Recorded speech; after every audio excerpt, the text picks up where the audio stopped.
Hello mga Mars! Ako po si Marika Sasaki and I'm up for the wall climbing challenge dito sa Try Mo Mars!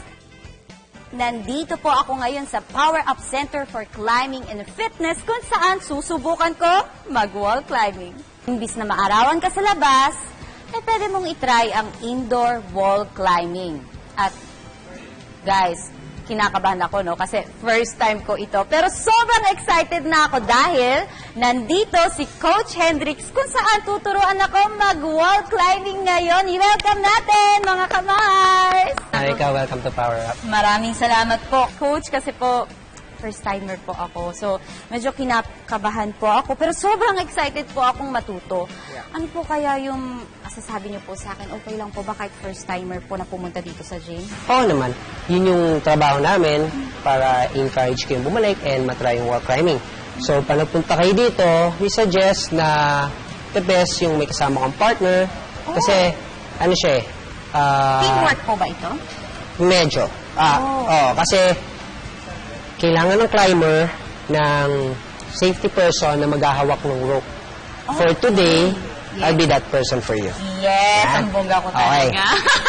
First of all, we wear harness for your safety, diba? So, sinusuot to ng climber, and then dito tayo nagtatay in sa tali before we start climbing. And then, once you started climbing, kung mapapansin niyo yung mga holds. Yes. Okay, yung mga dito. So, may mga shape siya, yung iba malalaki, yan. So, pag malalaki siya for beginners, sinasuggest namin na to look for those big holds muna. Para mas madali yung hawak mo. Okay? Before ka pala mag-start mag-climb, dapat tinitignan mo na yung aakitin mo. So, pinag-aaralan mo na, di ba? Kung saan ka hawak, saan ka tatapa. Kaya po ba namin yung forces? Kaya mo yan. Naman, syempre. Tapos, you always use your legs to push your body up. So, para ka lang nagka-climb ng ladder. Okay. Let go! Let go. Siyempre, abot mo na yung taas. Now, once you let go, we always say to our student to always face the wall. Okay? Face the wall.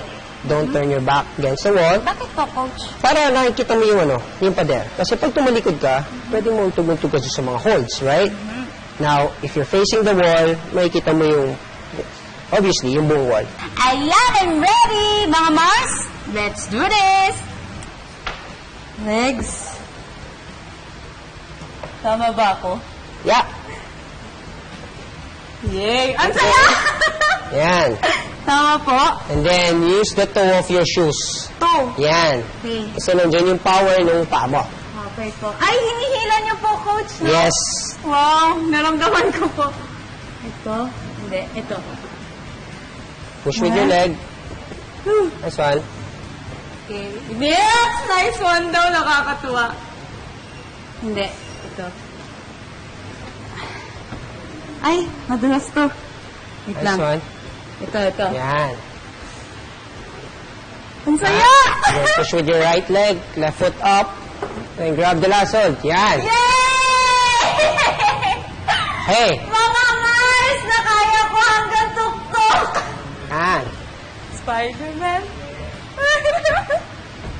Wow! Ang saya! Nakakatuwa! Ayun! Tadang! Mga Mars, nakaya ko! So, Coach Hendrix, ano po yung matutunan po namin lesson dito po sa pag-wall climbing namin? First of all, mental preparation. Siyempre, not everyone is sanay na mag-climb and yung iba may takot sa height. And then, siyempre, yung wellness, yung physical fitness, kasi it's a recreational sport. Punta na lang kayo dito, Tandang Sora. 690 Tandang Sora Avenue. Dito nagsimula ang climbing, buong Pilipinas. We have other branches. Kung medyo napagitna kayo, nandun kami sa Cubao, Centro Atletico. At kung nasa southern area kayo ng Manila, nasa Bonifacio Global City kami sa loob ng ROX na store. Kung gusto nyo kaming tawagan, may landline kami 932-7273 or meron kaming hotline 0925-POWER-UP. Thank you so much po, Mars Camille and Mars Suzy, sa kakaiba talagang experience. At ako po si Marika Sasaki. Ito po ang Try Mo Mars!